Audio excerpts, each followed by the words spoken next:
बिस्मिल्लाहिर्रहमानिर्रहीम अस्सलाम वालेकुम। ऑफ द स्क्रीन में खुशामदीद। सामने क्रम पाकिस्तान की एक एक मूव पर नजर रखने वाला भारत और उसका गोदी मीडिया अपने एक मिसाइल पर नजर नहीं टिका सका, और वो मिसाइल जो अपनी फिजाया और आर्मी की ताकत कहा जाता था वो रास्ता भटक कर पाकिस्तान आ गया। अब भारतीय इस पर इतने ज्यादा शर्मिंदा है कि भारत का मीडिया या आजाद सहाफी जब अपनी आर्मी से इस बारे में जवाब मांगते हैं तो वो उस पर मुकम्मल तौर पर खामोशी साधे बैठे हैं। लेकिन उन्हें तकलीफ है कि पाकिस्तान के मंत्री यानी वुज़रा और प्राइम मिनिस्टर क्यों भारत को इस गलती की सजा देने की बात कर रहे हैं। इमरान खान ने गुज़श्ता रोज अपने हाफिजाबाद जलसे में जिस तरह पाकिस्तान की अपोजिशन पर ताक ताक कर निशाना लगाया, वहीं उन्होंने इस मिसाइल का जिक्र भी किया और ये कहा कि एज अ रिस्पॉन्सिबल नेशन हमने फौरन भारत को उसकी इस गलती का जवाब नहीं दिया। हालांकि बड़ी आसानी से न सिर्फ उसे मुंह तोड़ जवाब दे सकते थे बल्कि उसे उसकी औकात भी दिखा सकते थे। अब इमरान खान के इस बयान पर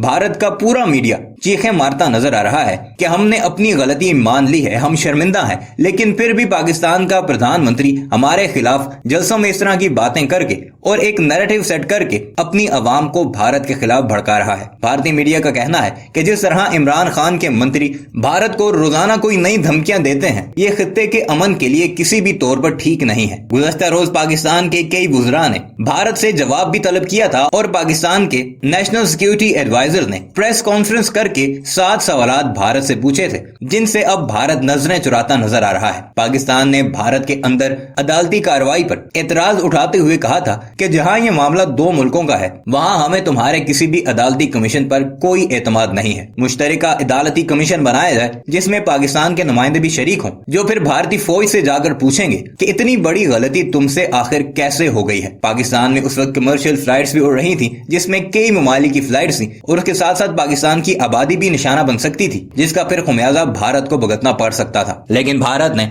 हमेशा की तरह भागते हुए, जान छुड़ाते हुए इस मुश्तरका अदालती कमीशन से भी इनकार कर दिया है। लेकिन अपने मीडिया पर वो ये वावेला करते नजर आ रहे हैं कि पाकिस्तान के मंत्री और वज़ीर आज़म हमें धमकियां लगा रहे हैं और दुनिया के सामने हमेशा की तरह मजलूम बनने की कोशिश करते हुए भारतीय अब ये दुहाइयां देते नजर आ रहे हैं कि पाकिस्तानी वुज़रा का एग्रेशन खित्ते में अमन के लिए खतरा है। आइए आपको वीडियो पर लेकर चलते हैं और भारतीयों की ही जुबानी सुनाते हैं कि इमरान खान के हाफिजाबाद जलसे की तकरीर पर किस तरह भारतीयों की चीखें 7वें आसमान पर बुलंद हो रही हैं और वो ये कहते नजर आ रहे हैं कि हम शर्मिंदा हैं, हमने अपनी गलती मानी है, लेकिन पाकिस्तान हमें माफ करने के लिए तैयार नहीं। मगर वीडियो पर आगे बढ़ने से पहले आपसे गुजारिश है कि हमारे इस चैनल को जरूर सब्सक्राइब कीजिएगा और कमेंट सेक्शन में अपनी कीमती राय का इजहार भी इस बारे में जरूर कीजिएगा। खोखली धमकी और बड़बोलेपन में तो जैसे पाकिस्तान ने पीएचडी कर रखी हो। आए दिन भारत के खिलाफ पाकिस्तान की तरफ से फर्जी बयानबाजी सामने आती रहती है। पाकिस्तानी पीएम इमरान खान का ऐसा ही एक और बयान सामने आया है जिसमें वो भारत को धमकी दे रहे हैं।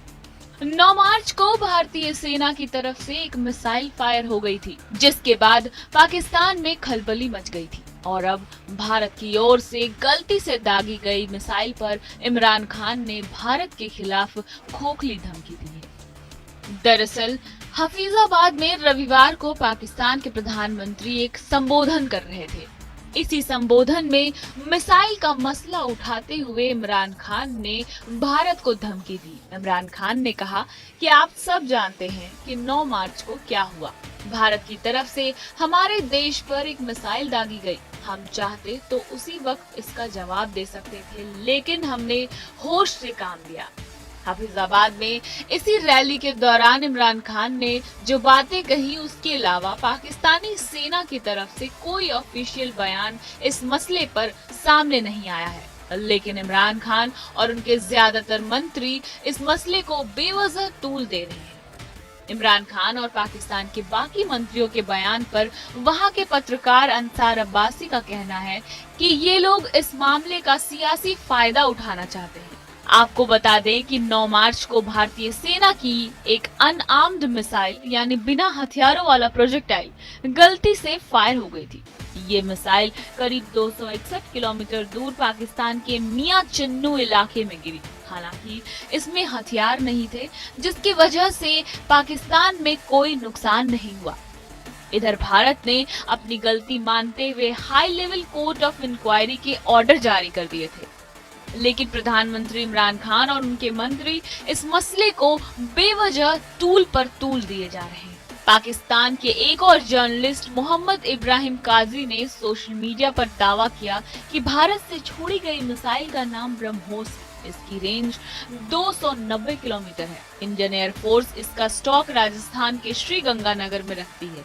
हालांकि पाकिस्तानी फौज का दावा है कि ये मिसाइल हरियाणा के सिरसा से दागी गई है। उधर आपको ये भी बताते चले कि रूस और यूक्रेन युद्ध के बीच हिंदुस्तान के धुर विरोधी पड़ोसी देश पाकिस्तान के प्रधानमंत्री इमरान खान की बौखलाहट चरम पर है। इमरान खान की बौखलाहट की वजह के पीछे एक चिट्ठी है। ये चिट्ठी कुछ ही दिन पहले यूरोपियन यूनियन एम्बेसडर ने पाकिस्तान के प्रधानमंत्री को लिखी थी। इस चिट्ठी में मौजूद मजमून में कहीं भी हिंदुस्तान का जिक्र नहीं किया गया। आखिर खत का ऐसा क्या मजमून था जिसमें भारत का जिक्र न किए जाने से इस कदर पाकिस्तानी प्रधानमंत्री खफा हो गए, जो वे इन दिनों अपने देश में हर जगह घूम घूम कर अपनी आवाम के आगे चिट्ठी का जिक्र करते फिर रहे हैं। साथ ही इस चिट्ठी की आड़ में कश्मीर का राग भी अलापने से बाज नहीं आ रहे। यूक्रेन रूस की जंग के आसपास ही मिली इस चिट्ठी में यूरोपियन यूनियन के एम्बेसडर की ओर से लिखा गया है कि मौजूदा हालातों पर पाकिस्तान को चाहिए कि वो संयुक्त राष्ट्र में खुलकर रूस का विरोध करे। यूक्रेन में जारी जंग के बीच हर रोज ये आशंका जताई जा रही है कि रूस और यूक्रेन के बीच का ये युद्ध कहीं विश्व युद्ध में न तब्दील हो जाए, कहीं कोई ऐसी घटना ना हो जाए जो इस युद्ध को यूरोप से आगे ले जाकर दुनिया के किसी दूसरे हिस्से में फैला दे। दुनिया भर के देशों की कोशिश ऐसी किसी घटना को रोकने की है और ऐसे माहौल में परमाणु शक्ति से लैस भारत की एक क्रूज मिसाइल परमाणु शक्ति से लैस दूसरे देश पाकिस्तान में सरहद पार करके 124 किलोमीटर दूर तक पहुंच जाती है। यह मिसाइल करीब 7 मिनट हवा में रही और पाकिस्तान के लिए वो 7 मिनट खौफ से भरे हुए थे। गनीमत यह रही कि इस मिसाइल पर कोई विस्फोटक नहीं लगा था, लिहाजा जानमाल का कोई नुकसान तो नहीं हुआ। लेकिन सवाल उठता है कि आखिरकार ये भारत की कौन सी मिसाइल थी जो अपना रास्ता बदलकर पाकिस्तान पहुंच गई। 9 मार्च को पाकिस्तान में दाखिल होने वाली इस मिसाइल के रास्ता भटकने की घटना की भारत सरकार ने भी पुष्टि की, साथ ही साथ इसकी जांच भी बिठा दी है। और अब खबर मिली है कि 9 मार्च की शाम पूरे पाकिस्तान में दहशत फैलाने वाली ये क्रूज मिसाइल कोई और नहीं बल्कि ब्रह्मोस थी। वही ब्रह्मोस जिसे भारतीय सेना की सबसे बड़ी ताकत माना जाता है, जिसे भारत ने रूस के साथ मिलकर तैयार किया है और इसी ब्रह्मोस को भारत कुछ दूसरे देशों को भी बेचने की प्रक्रिया में जुटा है।